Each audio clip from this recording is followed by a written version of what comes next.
வணக்கம். சற்று முன் கிடைக்கப்பெற்ற மிக மிக முக்கியமான செய்தி ஒன்று வெளியாகி உள்ளது. பன்னீர்செல்வத்திற்கு காலையில் தேடி வந்த மிகப்பெரிய ஒரு அதிர்ஷ்டம். உயர்நீதிமன்றம் வழங்கிய மிக முக்கியமான உத்தரவு, தீர்ப்பு என்று கூட கூறலாம். அதிமுகவில் ஓபிஎஸ்ஸிற்கு உரிமை உள்ளது. அவர் தேர்தலில் களம் காணலாம், இரட்டை இலை சின்னத்திலேயே போட்டியிடலாம் என்ற அறிவிப்பை தற்பொழுது ஒட்டுமொத்தமாக எடப்பாடி பழனிசாமி அவர்களுக்கு தலையில் இடிவிழும் அளவிற்கான ஒரு செய்தியை தற்பொழுது ஒட்டுமொத்த நீதிமன்றமும் தெரிவித்திருப்பது ஓபிஎஸ்ஸிற்கு வந்த நல்ல செய்தியாக பார்க்கப்படுகிறது. அது மட்டுமல்ல, 2026 சட்டசபை தேர்தல் அரசியல் களத்தில் ஒரு திருப்பு முனையாக மாறக்கூடிய செய்தியாக அமைந்துள்ளது. 2026 சட்டசபை தேர்தல் என்பது ஓபிஎஸ் அவர்களுக்கு மிக முக்கியமான தேர்தல்.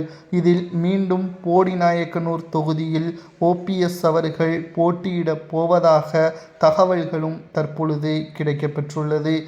பன்னீர்செல்வம் அவர்கள் இரட்டை இலை சின்னத்தில் போட்டியிட்டால் நிச்சயம் அவருக்கு வெற்றி வாய்ப்பை உறுதி செய்யக்கூடிய வகையில் தேர்தல் அமையும் என்ற தகவலும் கிடைக்கப்பெற்றுள்ளது. இந்த தேர்தலை பொறுத்தளவிற்கு ஓபிஎஸ் அவர்கள் நிச்சயம் வெற்றி பெறுவார்.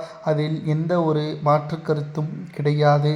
ஓபிஎஸ் அவர்களது வெற்றி என்பது நிச்சயம் ஒட்டுமொத்த அதிமுகவின் தொண்டர்களது வெற்றியாக பார்க்கப்படும். இந்த தேர்தலை பொறுத்தளவிற்கு ஓபிஎஸ் அவர்கள் எடுக்கக்கூடிய முடிவுகள்தான் அடுத்த 20 ஆண்டுகள் அதிமுகவின் நிலைமை என்ன என்பதை புரிந்து கொள்ளக்கூடிய வகையில் அமையும். ஓபிஎஸ் அவர்களுக்கு சாதகமாக எப்படி நீதிமன்றம் தீர்ப்பை வழங்கியது தெரியுமா?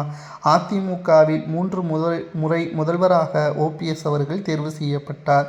அவரது வழக்கு நீதிமன்றத்தில் நடைபெற்று கொண்டிருக்கிறது. மேலும் அவர் அதிமுகவிலிருந்து நீக்கப்படவில்லை. வழக்கு விசாரணை நடைபெற்று கொண்டிருக்கக்கூடிய நிலையில் அவர் இன்னமும் அதிமுகவில் தொடர்ந்து கொண்டுதான் இருக்கிறார்.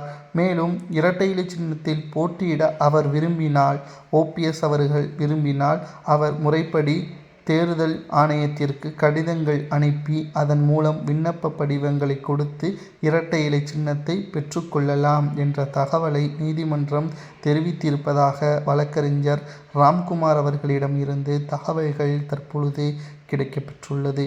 பொறுத்திருந்து பார்க்கலாம், ஓபிஎஸ் அவர்களுக்கு நல்ல செய்தி கிடைக்கிறதா? ஓபிஎஸ் அவர்கள் இரட்டை இலை சின்னத்தில் போட்டியிடலாமா வேண்டாமா என்பதை கமெண்டில் கூறுங்கள்.